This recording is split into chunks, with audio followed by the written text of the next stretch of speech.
The following program is brought to you by Caltech.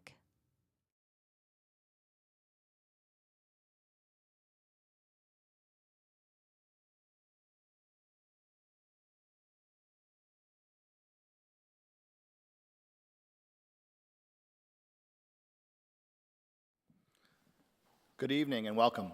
I'm Jonathan Katz, Chair of the Division of the Humanities and Social Sciences here at Caltech, and it's my pleasure to welcome you this evening.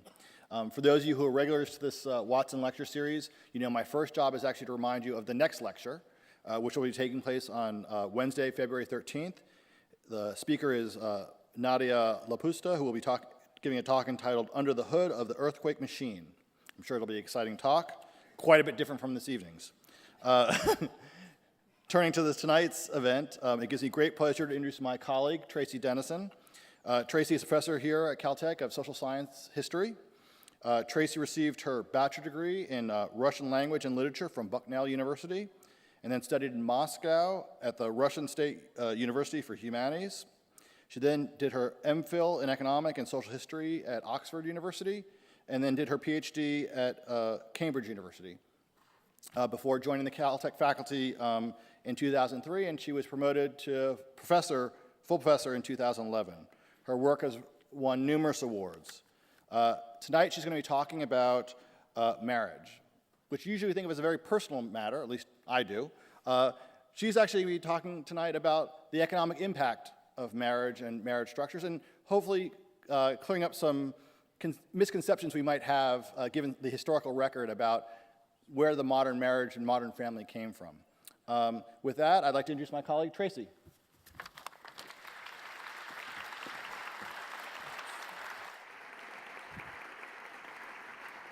Thanks, Jonathan. Thanks for the kind introduction. It's a pleasure to be here tonight and to tell you a bit about the people I study. They're people you don't hear much about beyond academic history circles because they're not the Napoleons or the Catherine the Greats or the Thomas Jeffersons of the world. They're the ordinary people. They're the people like you and me who went to work every day, who socialized at the pub with friends, who celebrated birthdays and anniversaries and fretted about their children and about their livelihoods. And it's the lives of these ordinary people, the traces that they leave behind, that help us understand what societies in the past were like. Their behavior was in many ways similar to ours, but in many ways it wasn't. And we're often tempted when we see these different behaviors to think it's because, oh, they had a completely different worldview. Their mentalities were completely different from ours. Their norms were different. To some extent, that's probably true. But in fact, many of the behaviors we see among people in the past can be explained as responses to their social environments, to the constraints and incentives they face, things that I'm going to call institutions in this talk tonight.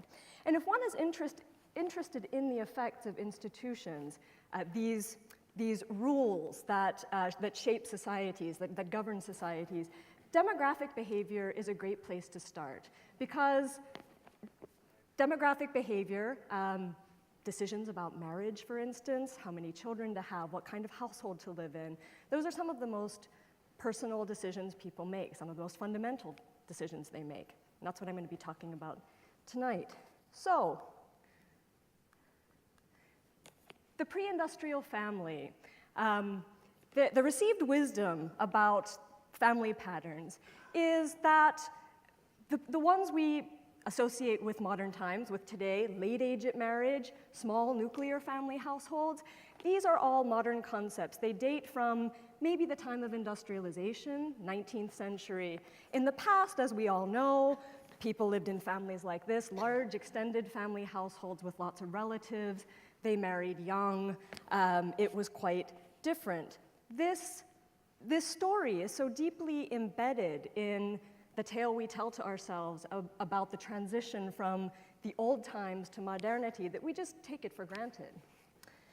Well, academic researchers took it for granted too, until fairly recently. It was only a few decades ago that researchers at the University of Cambridge, that's the research group where much of this work I'm going to be talking about was done, thought it would be good to establish some empirical parameters for demographic behavior in the past. For instance, at what age did people marry? And how big were their households?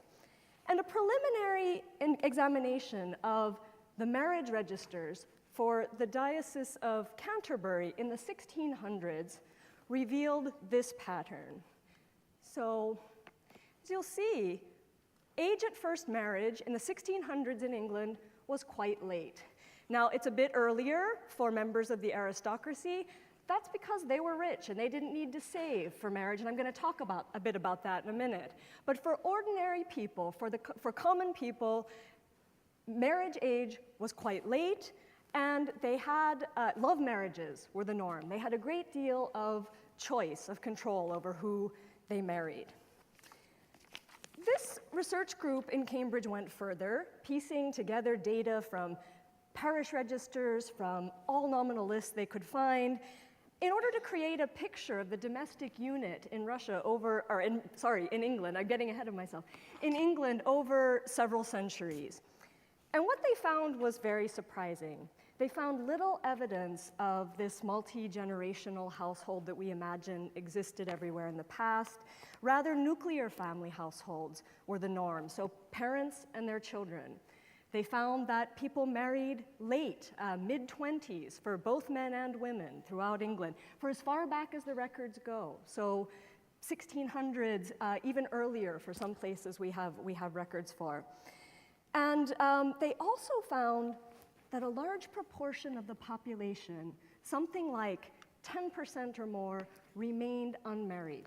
They never married. They were permanent celibates, as demographers call them. But you might ask, maybe this was just England. Perhaps everywhere else, you see this traditional pattern that we imagine existed. Well, the project inspired an enormous amount of empirical research, and looking at documents, looking at archival records and parish registers for all parts of Europe, for all different parts of Europe, researchers started to turn up the same pattern as I've described for England and other parts of Europe. At the same time, they were investigating societies further east, like Russia and parts of India, and there they were finding something more like the traditional household that we imagine from old times, large households, early marriage, multi-generational families.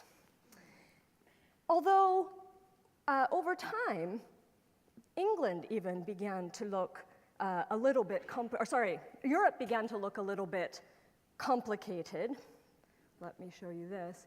In the 1960s, the statistician John Hajnal hypothesized that you could draw a line through Europe from Trieste in the south to St. Petersburg in the north. And on the west side of that line, you had a marriage pattern like the one I've described for England, where on the east side of that line, you had something much more like this traditional family pattern with the large households. Now, I need to point out that this is a modern map, and that this is a pre-modern concept. You shouldn't pay a great deal of attention to the boundaries, because the boundaries have changed, of course. And also, Hajnal thought this should be an imaginary line. So the idea is just to have you envisage this split in Europe, that on one side you have one family pattern, on the other side a different one. And don't worry too much about the line looking like it runs through particular societies. So on the west side of this line, over here, we have this European marriage pattern. And the European marriage pattern had the following characteristics. Late age at first marriage, as I mentioned, so mid to late 20s for both men and women. Establishment of a separate household at marriage, so no living with mom and dad after you get married. This was time to set up your own household. A period of life cycle service.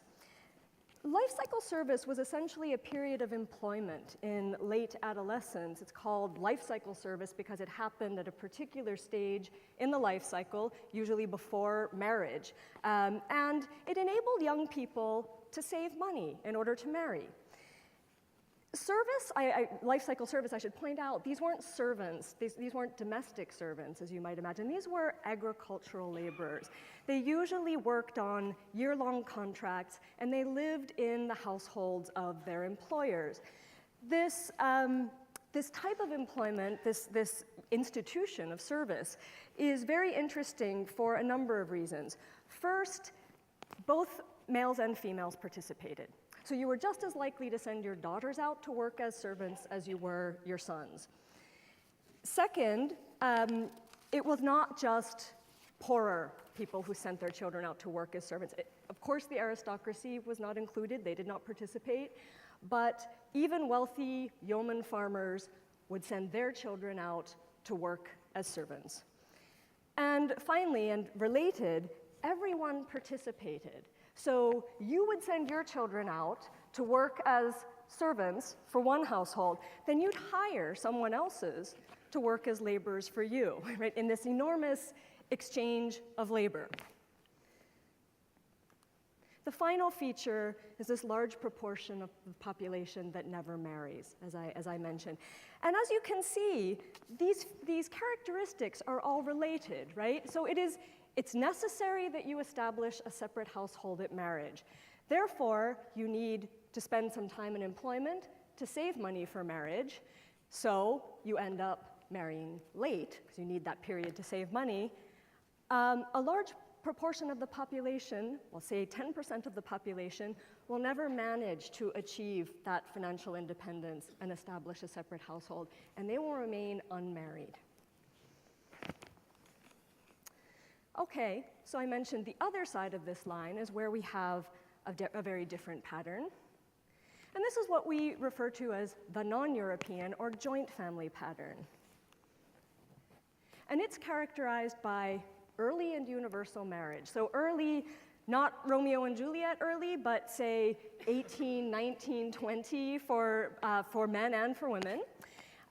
Universal marriage means everyone in the society marries. So in these societies, if someone's listed in a census document and they're not married, there's usually a reason given for that, because it's so unusual not to be married. No life cycle service. We don't see any evidence of this institution of service. We don't find live-in laborers in the households of people on this side of the Hajnal Line. The married couple is not expected to set up a separate household at marriage. They reside usually in the household of the groom's parents. And as a result, the age at which you head your own household is much higher in these societies than on the western side of this line. So in the Western European marriage pattern system, you might become the head of your own household at 26 or 27.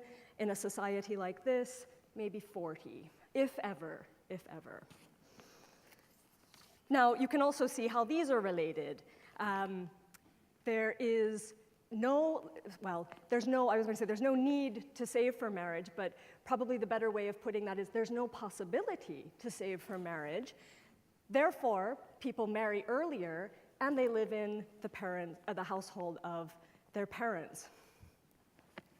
Now, there have been some adjustments to this Hajnal line in light of subsequent empirical findings. For instance, the south of Europe, and again, the lines are very rough. Don't think too much about the boundaries. It's been found that southern Europe had quite a different pattern. There was a lot of variation in the Mediterranean. You had early marriage and early marriage and nuclear family households, or late marriage and complex households. Much more variation than you have in this part here. Ireland's thought to look a bit different. Finland, Swedish parts and Russian parts look different. So the area of the European marriage pattern has shrunk a bit. And what might strike you in looking at this map is that it was this part of Europe, the part that had this European marriage pattern, that also industrialized first, that was the first to experience the unprecedented wealth creation, the 18th, 19th, mainly the 19th century. Many historians and demographers have noticed this and have thought about the connection between population and economy. Now, the hypothesized relationship between marriage and economic development is not a new one. Probably the person most famous for views on this is Robert Malthus, or was Robert Malthus, the English economist most famous for his 1798 essay on the principle of population. Malthus was mostly preoccupied with the balance between population and resources, and marriage age was key to his theory. He hypothesized that in the pre-modern period, there were two checks that acted to keep population in sync with available resources. The first of these he called the positive check, and it operated through mortality. Yes, very counterintuitive. So the positive check, what he thought this was the one that existed in most places. Population grows, puts pressure on resources, food prices rise, the population needs to be cut back in sync with resources. This happens through outright starvation, through malnutrition, through warfare, conflict over scarce resources, usually some combination of all of these. All of the pre-modern horrors that I think Dürer captures so well, captures the spirit of in this image of the apocalypse. But he thought that there was another check to population. There was something called a preventive check. And this is what he saw operating in England, the society he knew best. And the way this one worked was through fertility, or more directly through marriage, which is why I've got a 19th century marriage register up here. The idea is that in this case, there are certain social norms in place which encourage late marriage, and that has the result of slowing population growth, allowing resources to accumulate, surpluses to accumulate, keeping the population always just below the resource ceiling, and allowing for surplus, for growth, for surplus accumulation. Now, I should remind you, I said this operates through marriage. In pre-modern societies, before reliable contraception, marriage marked the start of childbearing. You can see then how a marriage age of 19 and a marriage age of 25 have pretty significant implications for population growth. A marriage age of 25 shaves 6 childbearing years from a woman's fertile period. So this could make a substantial difference to growth. It's worth noting that Malthus actually thought the dynamic between economy and demography was a lot more complicated than he's often given credit for. We talk about Malthusian societies, and it all sounds a bit mechanistic, but he was well aware and interested in the fact that politics, economy, society, these things could affect demographic behavior and change this dynamic. And that's something I'm going to be coming back to shortly. So this question about marriage patterns and economic development is one that's come up from time to time since Malthus. And we can't help but ask, was there some set of norms in this part of the world, looking at the marriage patterns here, that had virtuous effects on their economies? Maybe there is a relationship between this marriage pattern and the fact that this is the place that developed, this is the place that had the Industrial Revolution. And with the time remaining, I want to talk about why marriage patterns were probably not the force behind the Industrial Revolution and the economic rise of the West.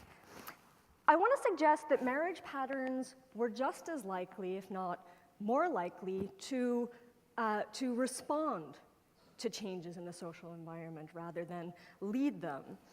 They would respond to incentives, to institutional changes. Now, that's not to say that marriage patterns don't have effects on the local economy.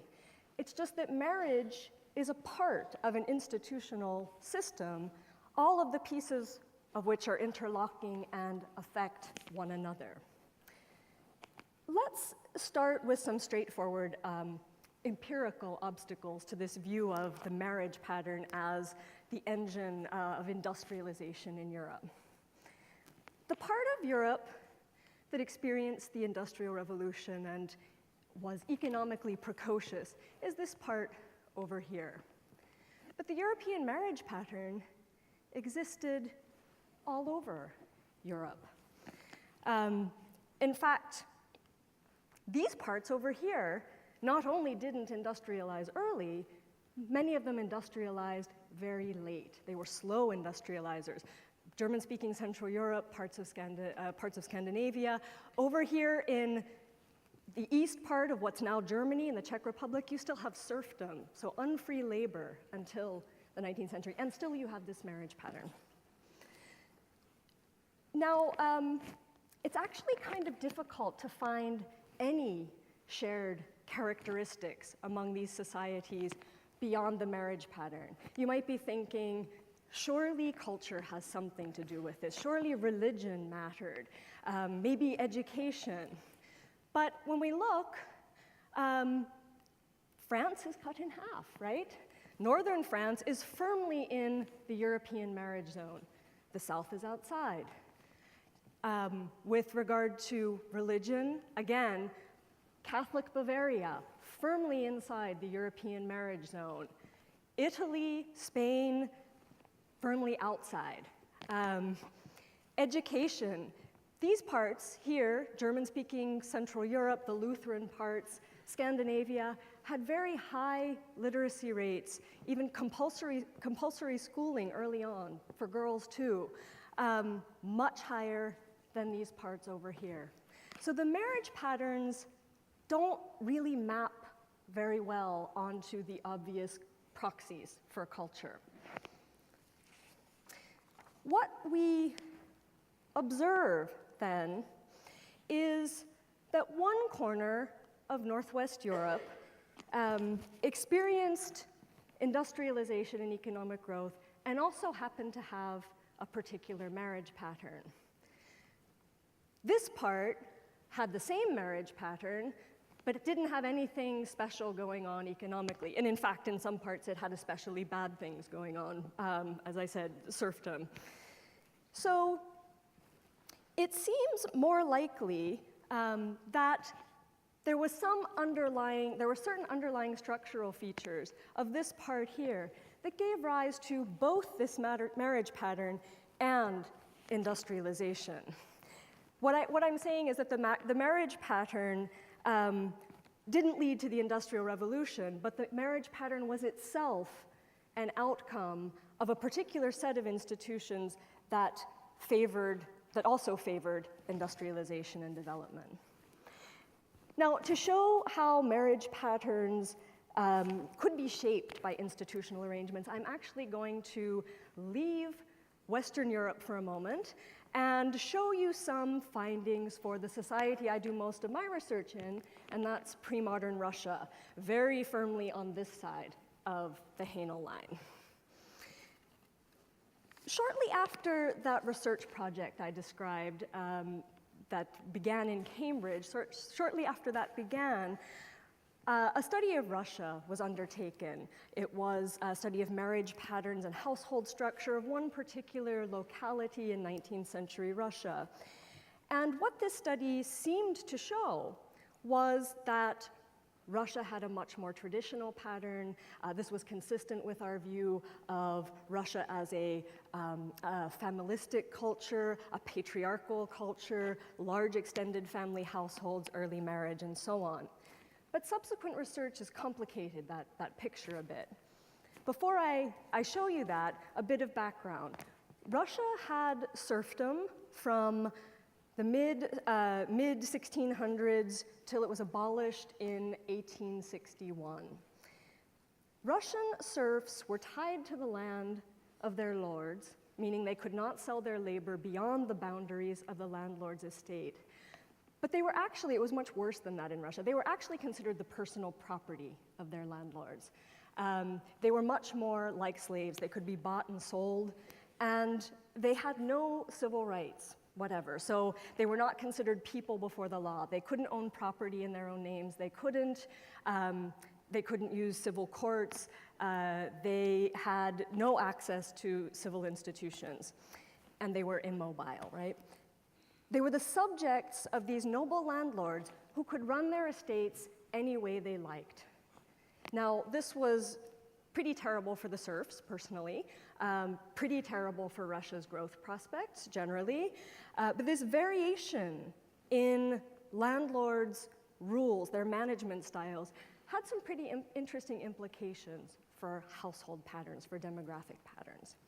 I'm going to show you some findings for 3 serf estates in central Russia. Wait, actually, before I do that, I should tell you what I mean by central Russia. It's not this out here. I have casually said Central Russia before to audiences, only to have people ask, are you sure there are households out there? In fact, one even asked me, did I work on the marriage pattern of wolves? So no, I'm actually talking about what we think of as Central European Russia, so west of the Urals here, and I'm looking at this area over here where the people are. So yes, we have three estates here, and you can see they look fairly similar, 3 serf estates. So MHS is the mean household size. We have 8 to 9. We have marriage age for men, marriage age for women, fairly low. We have a pretty high proportion of complex households, 2/3 to 90%, so mostly multi-generational households. Percent never married is low. 6 would be high for one of these Eastern societies, but by Western European standards, it's still quite low. This here, solitaries, that's the number of households comprised of a single person. It's a really interesting measure. It tells us a lot about a society. For instance, about economic opportunities. Could a person afford to run his or her own household?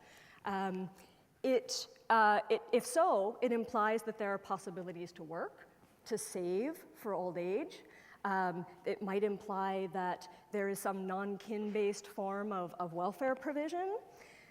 And this little measure can also tell us a bit about the status of women in a society. For instance, when we see unmarried females living alone, we can assume that that society afforded them a certain amount of social and economic autonomy. Now, not so much that we would want to go back and live there, but just more, it's all relative when we're talking about these societies here. So what we see for pre-modern Russia, it's low. Not very many single-person households in this society.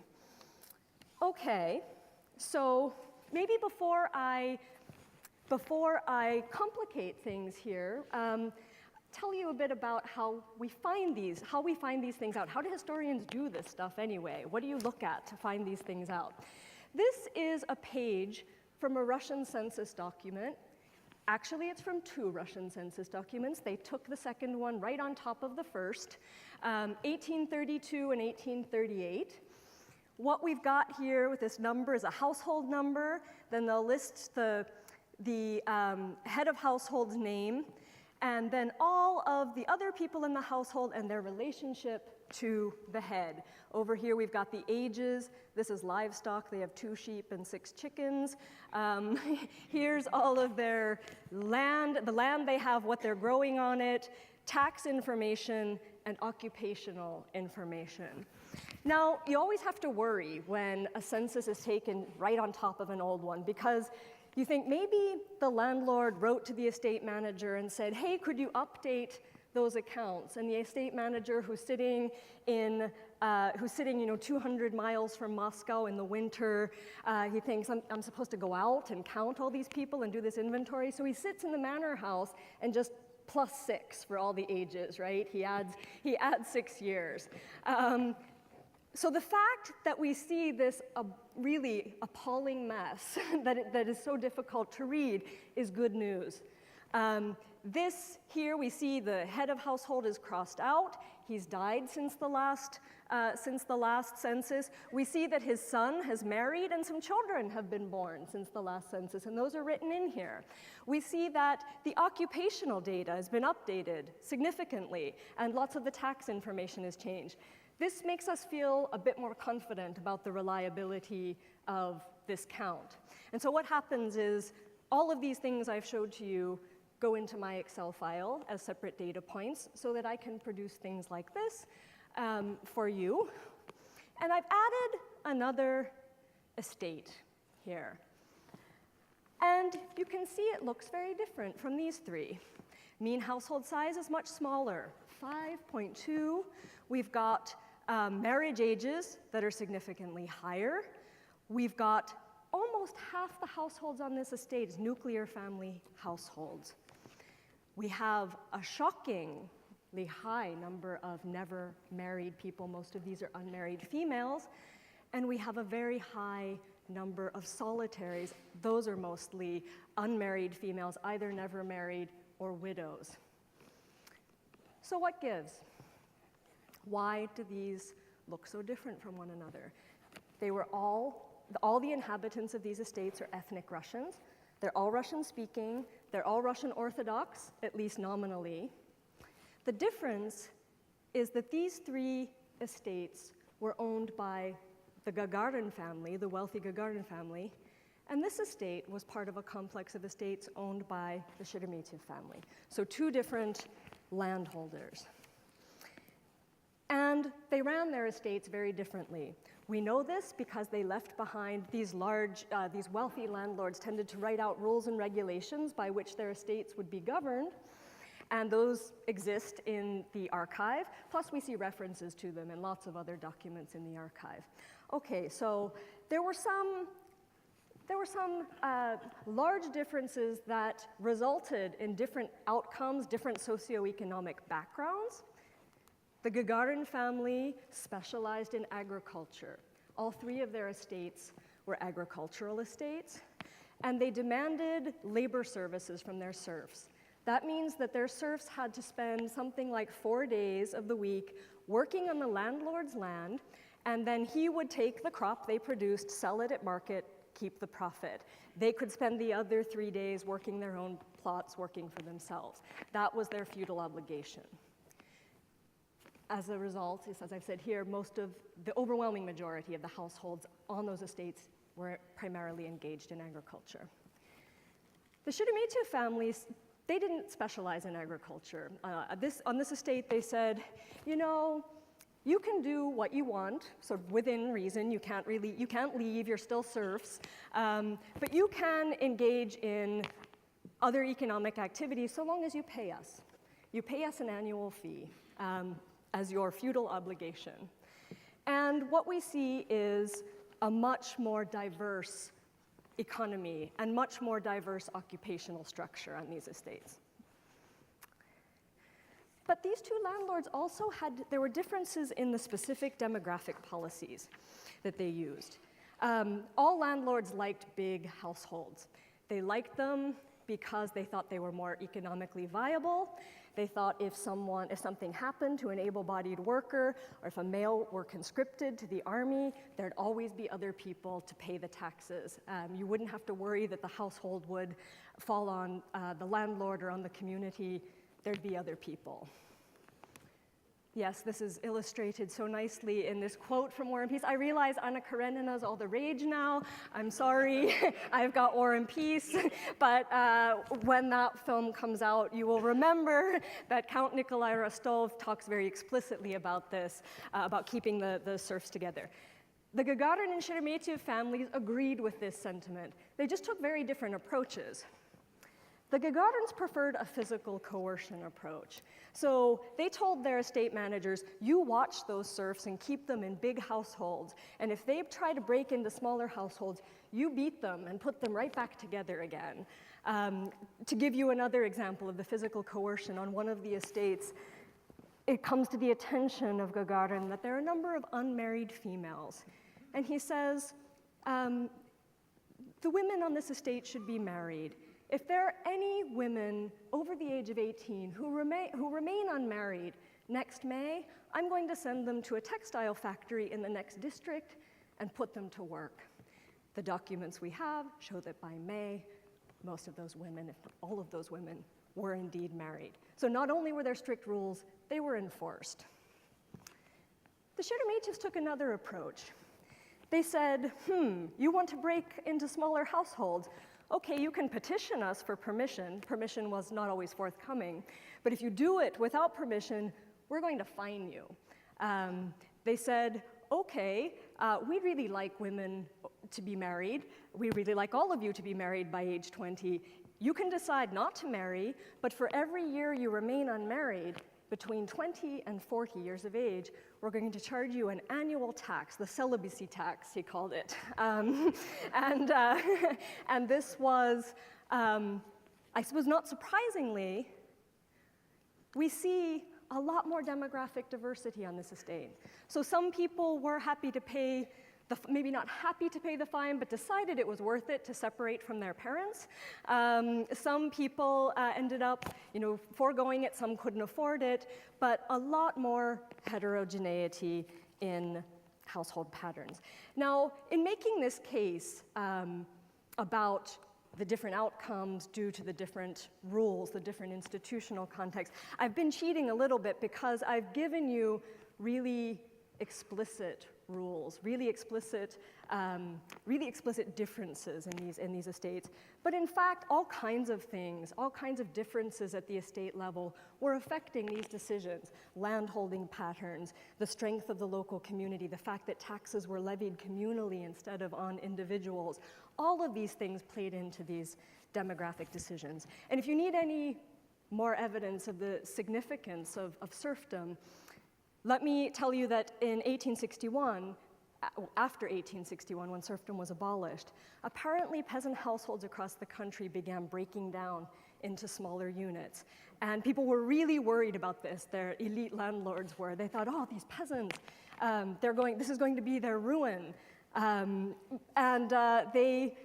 clearly didn't think that perhaps many of these people would rather risk ruin than submit to these coercive practices of their landlords, practices that kept them in the households of their brothers and parents much longer than they would have liked to. Okay, well, Russia's a very nice place to demonstrate the importance of the social, legal, and economic framework for demographic decisions because we can hold a lot of the cultural variables constant. These were all, as I said, ethnic Russians, Russian-speaking, Russian Orthodox. We see changes in the institutional framework, and we observe different outcomes in behavior. But we can see evidence of institutional influence within Europe as well.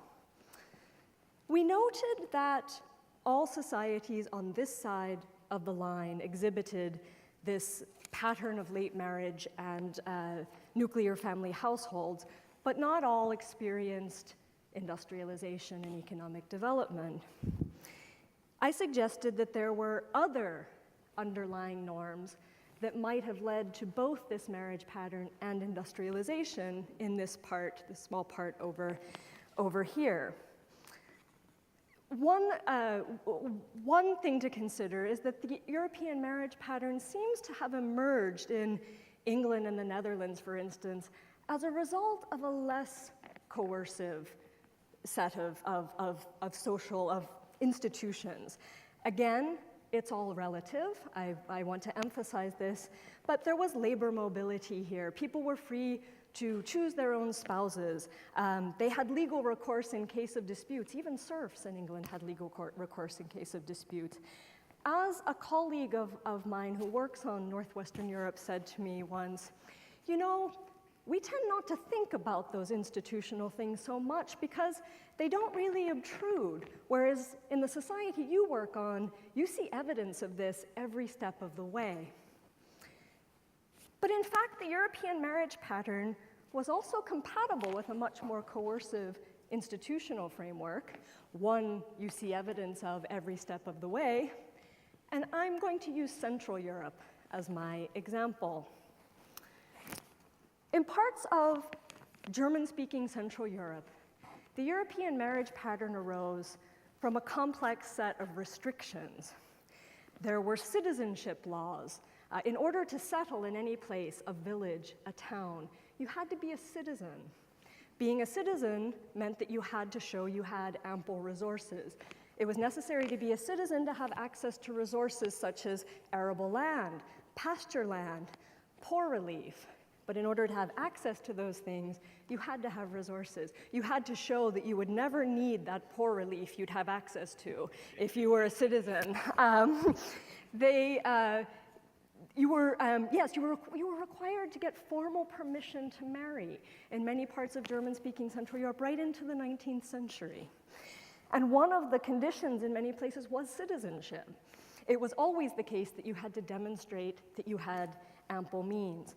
And it wasn't that easy to save for marriage in a society where you've got these strict community regulations, where guilds control the market for crafts or trade. So it's perhaps not surprising that marriage age in some of these parts is 29, 30, 31. And this is in a society where life expectancy at birth isn't much higher than that. I'm going to tell you a little anecdote to illustrate this. So my family's part German, and my kids they often listen to and sing German children's songs. And one of the favorites at one time was a song called The Beggar Man's Wedding. And it's a really charming song. It has a lovely melody. It's all about how the beggar man is going out behind the city to be married, and all of the animals with tails are invited, and the mice are going to play the flute, and the hedgehog is going to play the drums, and the insects are going to dance. And you see, they all look very, very jolly here. And I'm listening to this song, and the part of my brain that is permanently in social historian mode is sending out a code red to the other parts, and I'm thinking, something is not right here. And then I realize it's kind of like when you were told that Ring Around the Rosie was about the plague. This song, this really lovely, cheerful song, is portraying a very grim reality, because the beggar man is getting married behind the city walls because he's not allowed in the city. He's poor. He's probably poor because of all the restrictions on economic activity that exist. He's certainly poor because he's not a citizen and has no access to poor relief. And he's a social outcast, which is why all the people coming to the wedding are animals. They're the local fauna. They're just the local animals. He can't get married in the city because he'd never have permission to marry. He doesn't have the money. So his marriage is actually an illicit act, as all things that happened outside the city walls in the early modern period were. Okay, time to wrap things up. I've indicated here that people's demographic and behavior in the past can be viewed to some extent as a response to the choices and the constraints posed by their environments.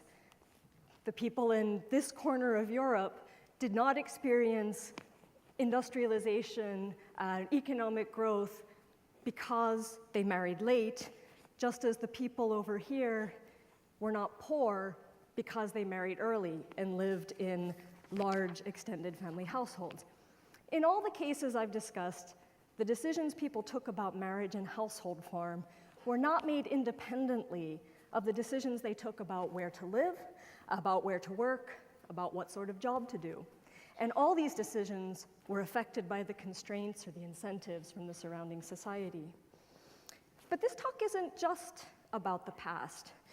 In thinking about related questions in the present day, I think it's useful to start with that same set of assumptions, or the same assumption, that the behavior we observe is a response to the constraints of the world people live in.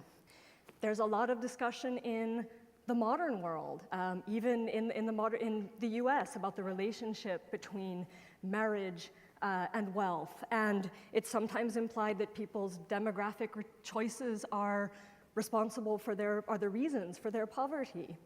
But that's not consistent with the evidence for the past, which suggests that the same constraints which hinder people's economic mobility also influence their demographic decisions. It's also not just a story about Europe and the West. For instance, you might assume high fertility in the developing world is a cultural norm, or similarly, the preference for sons over daughters in some parts of the world. But it's also possible to see these behaviors as responses to environment. In a poor agrarian society with poorly functioning labor markets, family members may be a valuable source of labor. They may provide care in old age, where options to save for retirement are few and economic opportunities for women are limited. Having sons to care for one in old age or infirmity might be critical. In other words, these behaviors that may seem different or unfamiliar make sense in the circumstances in which these people lived. In short, I think studying ordinary people in the past doesn't just give us a better understanding of the world they lived in, but it can give us a better understanding of the world we live in. Thanks.